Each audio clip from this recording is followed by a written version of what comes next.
folks? It's Big John and Steffi coming to you. It's a Saturday morning, the morning after our volunteer appreciation party that we had last night at the rodeo. How was it? It was good. A lot of good people. Food was good. Music was good. Excellent. We had a good time. Every year, as a thank you to all our volunteers, the rodeo puts on a event in the evening. There's some poker tables for the volunteers to gamble at. There's food and drink for them. It's a good time to fellowship amongst the volunteers and see faces that you hadn't seen since February or April, depending on when you had other meetings. So it was a really good night last night. Our committee set up and decorate the tables. So it was a lot of fun. And this morning we're going out and we're going to go scope out the parade route for 4th of July here in Vernia.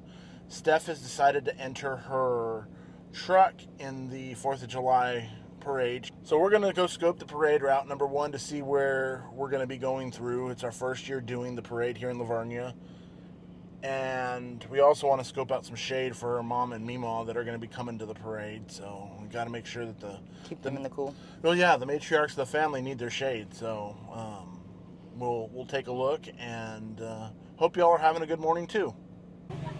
All right, we are in Vernia for their Land of the Free Home of the Bears parade. Steph has gotten us up bright and early on a Thursday, July the 4th, to come out and take a look and participate in our local show. This is Steph's 1956 Ford F-100. Her and her dad worked on as a project. So as any good husband does, I come out and I support my wife. You are a good husband. And so, Steph, what are we doing today? We're in the parade. Excellent. And Being patriotic. Absolutely. Now, who's coming out to the parade today? My mother and my Meemaw. And I think our neighbors are coming out as well. Excellent. Well, we look forward to capturing more video from the parade today. Hi there, we're about to start the parade. You ready? I'm ready. Let's see, they're starting to move. First few rows have gone. Yeah, first few rows have gone.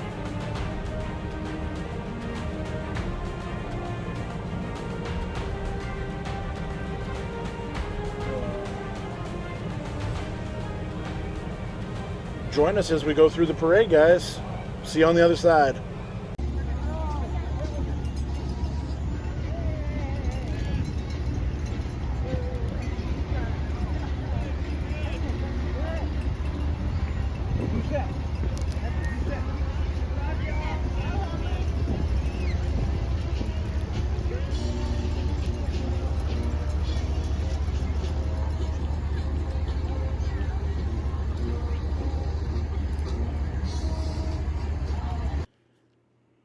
How long have you been working on this truck?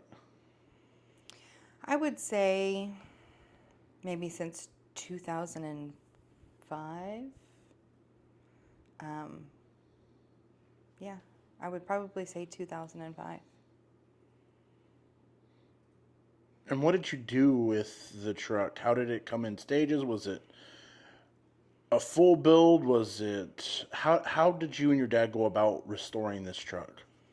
So I knew I wanted a 56. I knew I wanted it to be a big back window, and I knew I wanted it to be black. I think it was Henry Ford who said you can have any color you want so long as it's black, and it's kind of the rule I live by when it comes to vehicles.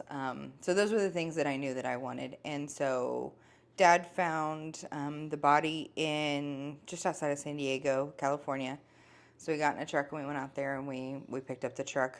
We originally had found, we wanted some sort of a high-powered motor in it, and so originally we had found an LS1 motor, and we were going to put that in it. And then when we found a Ford Lightning that had been rolled over, we thought, like, how cool would it be to have Ford on Ford? And so I sold the LS1 motor, and we put the Ford Lightning motor in it, and we kind of did it a little bit at a time. We were extremely alike. So when we were working on it, it took a little bit of time because if we had the same idea, we were gangbusters and, a force in the same direction. But if he and I had a differing view on how we wanted to do something in the build, then sometimes we kind of still made it because we were both hard headed. And so you got the truck in 2005, Somewhere around there, yeah. and then y'all found the body. That's when It we found the was, body, and yeah, then to all the pieces came after that. so then what happened? Because I hear this story at the dinner table um, about something with milk crates. So we had the truck completely done. Like, What year Dad, was this? um, I would say maybe 20. By this time, it was probably 2012, 2013. And it was completely done. We had everything done except for the paint job. And then I went out of town, came back, and Dad and a good friend of his had completely painted the truck. Like, so shiny I could put my mascara on in the fender. Like, that's how good the reflection was. But the seats had been done at an upholstery shop, like, down the road from my parents' house. And so we were like, well, it's silly to trailer it, the mile and a half to get to the upholstery shop. So we put one of those old square mat plastic milk crates in the truck, and I sat on it to drive because that's how we had kind of like when we tested brakes and tested all the pieces. We would just put the milk crate in the truck and sit on it to drive it around, and so I pulled onto the street to drive to the upholstery shop, and the motor is very powerful, and the truck is not super super heavy. Um, so I took a left to go onto a main street, and as soon as I did, the back end of the truck kind of like skirted around a little bit. And when it did, it knocked the milk crate over, which meant I went over. So I went end over into the passenger seat. My head was like up under the dash. And when I got my head out from under the dash and was able to look up, the truck had like come out. I had crossed two lanes of, traffic that was going this direction, and I was trying to go that direction. So I'd crossed the two lanes going this way, and I'd gotten in the first lane going this way, and then I lost control of the milk crate, and the truck went back in to the two lanes of oncoming traffic, jumped a curb, and had stopped in a metal fence. Yeah, so I've heard that. And about the time that I came along, it was parked in the family garage. Yeah, it sat in the garage for a long time. It's kind of a taboo subject. We didn't talk about it because everybody was just so distraught that we had made it that far, and then something so silly had completely derailed it. So the front end was all scratched up. The paint job that he had spent so long working on, the front end was trashed. The fenders needed to be readjusted because they kind of got crunched a little bit. So we literally like drove it back down the block, put it in the garage, locked it up, and we didn't talk about it for a couple of years. And so, towards the end, so our viewers, people that know us and know about our story, know that I've lost both my parents. We lost your dad 10 days before we lost my mom. Yeah, 2 years ago. And your dad had been working to restore that vehicle for you to get it back up into Yeah. the project that y'all had intended to do. Yeah. So he, several years before he passed, he had started working on. He had sent it to a shop to have it put back together, like we had put it back together. But we didn't think that either of us quite had the energy to go through a second build on the same truck that held so much emotion for us. And so he had sent it there, and then I got it back finished after that. So your mother, Mm-hmm. as a gift to you for Father's Day, It was a Father's Day. She surprised me with the truck back from the shop the Father's Day after we lost my dad.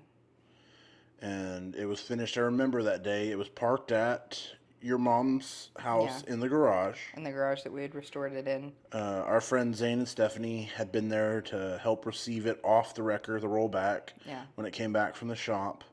And they had backed it in the garage, and it was there for you. And I remember following you home with that truck. No idea. I mean, it was beautiful. I had seen it when it was... You'd only ever, I think, ever seen it in the repair shop. Yes. When your mom asked me to go take a look at it, and I got some video for insurance of it with it complete. It didn't have the hood on it when I saw it. Yeah. But today was kind of the... I've never seen it in its former glory. Yeah, and today was kind of the first fun outing we've had in that truck. It's been out back to the shop to get the door jambs adjusted once and some stuff with the battery done, but today was the first fun outing that we did in it. We washed it up yesterday evening, and it's funny how our mind works. We've been busy this week, but... We've been very busy.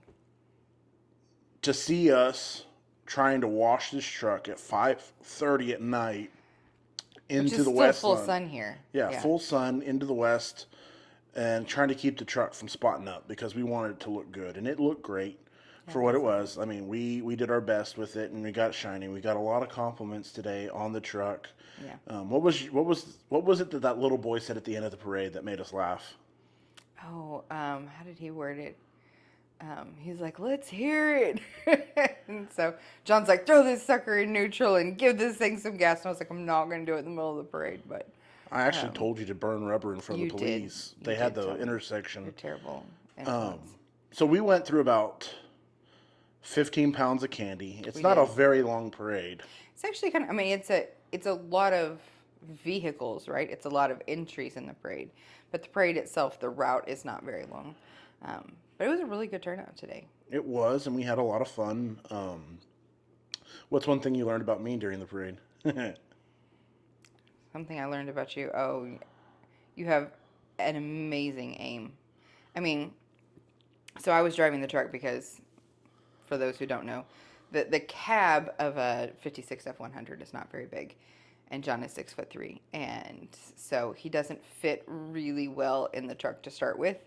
But you put him in the driver's side where the pedals are not flush with the floor like they are in modern vehicles, and you got a steering wheel that's kind of in your face that can't be adjusted in and out. You just don't fit in the driver's side well. You can't bend up very well. So you got to be a passenger princess today. But for all the kids who were on the driver's side of the vehicle, I think you were focused on trying not to end up in another situation where there were repairs needed. It was the first time it had been on the road. It was the first time people had seen it. This was its maiden voyage. Absolutely. In all intents and purposes. This was the first time the truck had seen the light of day in a public, ready-to-go kind of sort of thing. So it was really cool that its first showing was in a parade on the 4th of July. It was a lot of fun. But yeah, you had the like basket of candy in your lap, and you would like grab a handful, put your arm out the window, and chuck it over the roof of the truck, and like land perfectly in front of the kids on my side of the truck. So well, it's very important too. Like when you're in a moving parade like that, you want the kids to stay where they're at and not come up to the vehicle. And so, I think all in all, a perfect day. 4th of July, quiet. It was a really nice day. Hometown.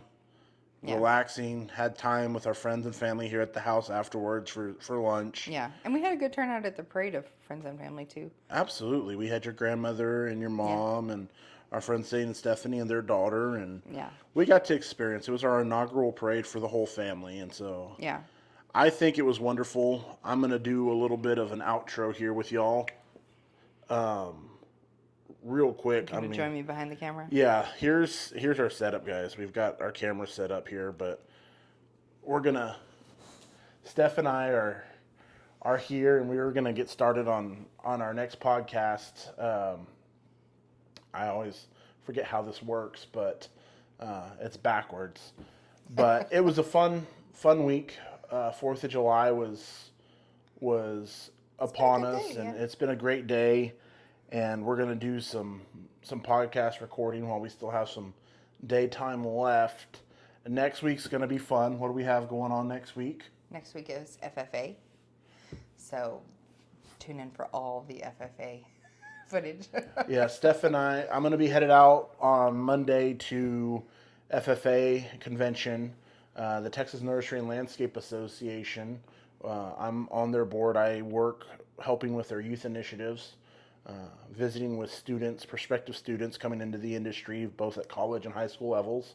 We're going to go, we have a booth at the FFA convention in Houston at the George R. Brown, and we're going to talk to the kids, let them know about the curriculum that TNLA has. We have some industry-based certifications called IBCs, two of them that the kids can take in high school. They're offered, and so we want them to visit with their teachers and let them know that they're interested in the horticulture industry. And so Steph's been very kind and supportive of the mission of trying to educate the next generation and bring them into the industry. So I'll be there all week. We'll get to hand out some scholarships, have a luncheon with some of the San Antonio Stock Show and Rodeo scholarship recipients there for the FFA. We'll meet up with a group of our ambassadors that come over from the scholarship committee, and we'll have lunch with our scholarship recipients. And these youth are amazing. They are far beyond their years, and they're very wise. And we just enjoy the fact that our passions allow us to navigate across the state and help build that next generation. We talked about it before, but no one is a turtle on a fence post, and no one got up there by themselves. So we want to pay it forward. So from our family to yours, to all our servicemen and women that defend this country on a day in, day out basis, our first responders, firefighters, EMS, police, we give you thanks and praise for that. And we're proud of our country, and we celebrate today as our Independence Day.